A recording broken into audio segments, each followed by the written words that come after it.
اعوذ باللہ السمیع العلیم من الشیطان الرجیم بسم اللہ الرحمن الرحیم یریدون لیطفئوا نور اللہ بافواہہم واللہ متم نورہ ولو کرہ الکافرون۔ صدق اللہ العلی العظیم وصدق رسولہ النبی الحبیب الکریم۔ مولا صلی وسلم دائما ابدا علی حبیبک خیر الخلق کلہم۔ معزز سامعین،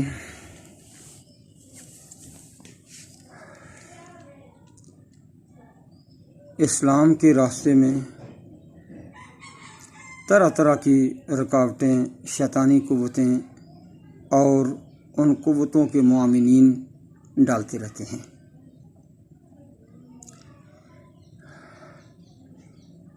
اللہ کریم نے محمد کریم صلی اللہ علیہ وسلم کو بھیجا ہی اس لیے تھا کہ ان کے ذریعے اسلام کو دنیا داروں کے خود ساختہ دینوں پر غالب کر دے۔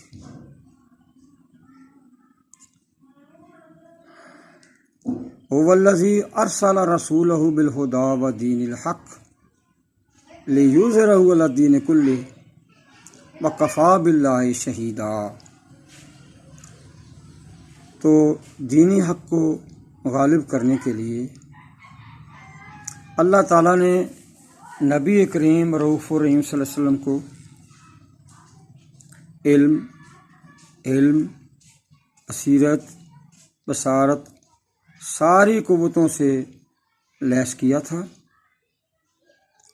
اور ساتھ تحمل کی انتہا اور علم کی رفتیں، اور ساتھ جو قرآن کریم عطا کیا اس میں تو اتنی نورانیت ہے، یکاد زیتها یضیء ولو لم تمسسہ نار نور علی نور۔ قرآن میں نور ربانی کی تفہیم کرتی فرمایا کہ یہ ایک تیل کی مانند ہے، اور یہ تیل اپنے اندر اتنی تاثیر رکھتا ہے، اتنا مؤثر ہے کہ بغیر آگ دکھائے کے بھڑک اٹھتا ہے۔ یعنی اس کی تعلیمات فکر انسانی کو بہت متاثر کرتی ہیں۔ آج کے دور میں بھی آپ نے دیکھا کہ غیر مسلم جن کی زبان اور ہوتی ہے ان کو اسلام نے اپنے دامن میں پناہ دی، شرط یہ ہے کہ ذہن پر کوئی تعصب کا پردہ نہ ہو۔ تو ایسے بھی لوگ ہوئے جنہوں نے قرآن پاک کے تراجم کیے، مارواٹھی ڈیوک پکتھال ہیں، ان کا ترجمہ ہے، اور ڈاکٹر اسد ہیں، ان کا ترجمہ بھی انگلش میں ہے، اور انگریزوں کے ترجمے ہیں۔ تو ایک طرف تو قرآن کی جو کشش ہے وہ بے قرار انسانیت کو اپنے دامن میں پناہ دے دیتی ہے، اور دوسری طرف مبلغین اسلامی کے سرخیل نبی کریم رؤوف الرحیم صلی اللہ علیہ وسلم ہوں یا بعد کے کوئی لوگ ہوں، ہمارے محسنین ہوں، ان کے راستے میں رکاوٹ کھڑی کرنے کے لیے بڑے جتن کیے جاتے ہیں، اور پروپیگنڈا بہت زیادہ کیا جاتا ہے۔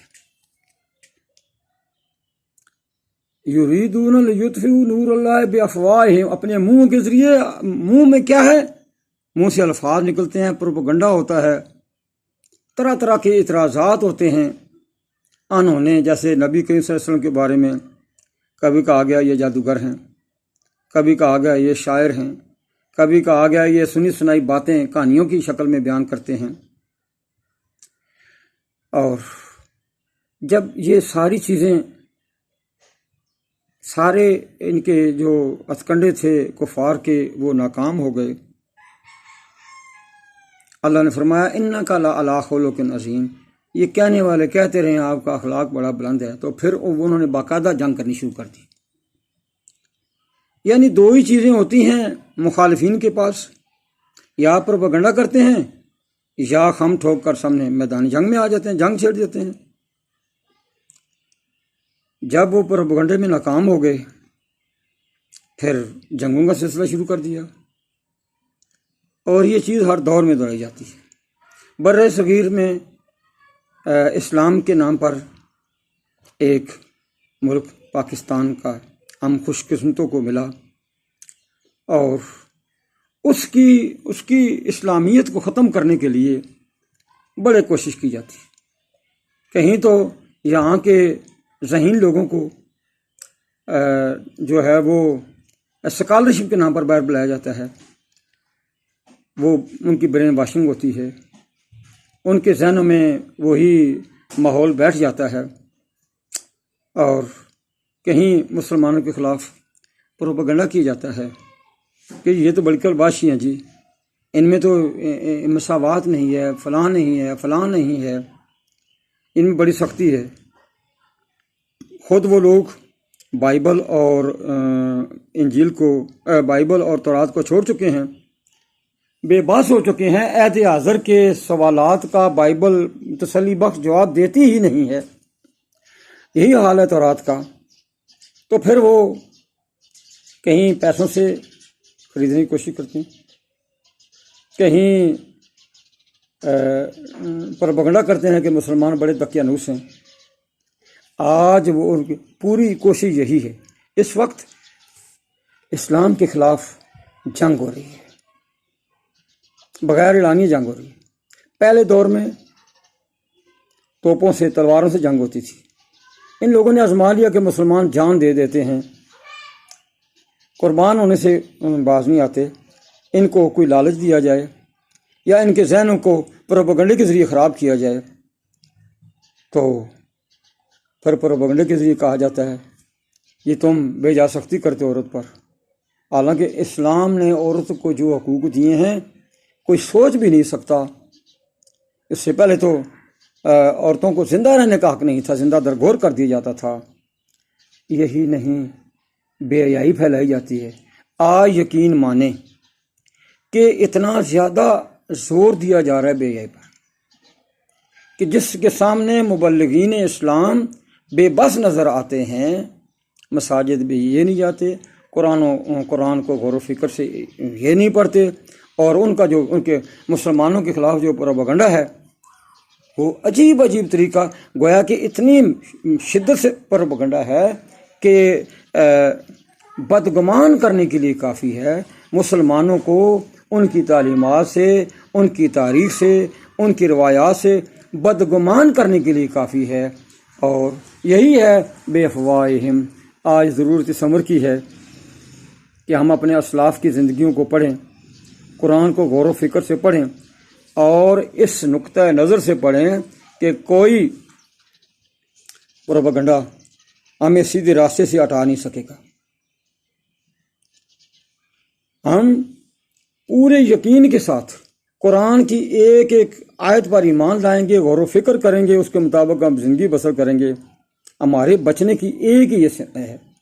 ورنہ جو پروپیگنڈا ہے آج تو منٹ سیکنڈ میں میڈیا ہے، الیکٹرانک ہے، اچھا پرنٹ میڈیا ہے، یہ بڑی تیزی کے ساتھ بے حیائی پھیلا رہے ہیں۔ جو لوگ فیس بک کو استعمال کرتے ہیں ان کو تو پتہ ہے کہ کس طرح تیزی کے ساتھ عورتوں کی ننگی نیمریاں تصویریں پھیلائی جاتی ہیں۔ یہ یعنی اسلامی معاشرے کو اس طرح ناکام کرنے کی کوشش کرتے ہیں۔ شرم و حیا ایک چیز ہے جو، جیسے فرمایا، جو لوگ، اللہ نے فرمایا جو لوگ اس بات کو پسند کرتے ہیں کہ مسلمانوں میں فحاشی ہو، ان کو دردناک عذاب کی خوشخبری دے دیجیے۔ یہ پیغام مسلمانوں کا کام ہے، اس پر خود بھی عمل کریں اور لوگوں تک اس کو پیغام پہنچائیں، تاکہ ہم بولے بڑھ کے لوگ واپس اسلام کے دامن کی طرف آ جائیں، اور محمد کریم سے وفاداری کہ آقا جو آپ نے ہمیں بتایا وہ برحق ہے، ہم اس کو سمجھنے کی، اس پر عمل کرنے کی پوری کوشش کریں گے، اسی میں ہماری بچت ہے۔ اور یہی ہے مطلب اقبال کے شعر کا کہ محمد سے وفا تو نے تو ہم تیرے ہیں، یہ جہاں چیز ہے کیا لہو قلم تیرے ہیں۔ اگر آپ کو یہ باتیں پسند آئی ہیں تو میرا یوٹیوب چینل ہیلپفل تھنکنگز اس کو سبسکرائب کریں اور گھنٹی کے بٹن کو دبا دیں تاکہ آپ کو آئندہ بھی اس طرح کے نوٹیفیکیشن ملتی رہیں۔ مقصد یہی ہے کہ جو دین کی خدمت ہو سکتی ہے وہ کریں۔ آپ سے اتنی درخواست ہے، اتنے تعاون کی درخواست ہے کہ آپ اس کو سبسکرائب کریں، گھنٹی کے بٹن کو دبائیں۔ وما علینا الا البلاغ المبین۔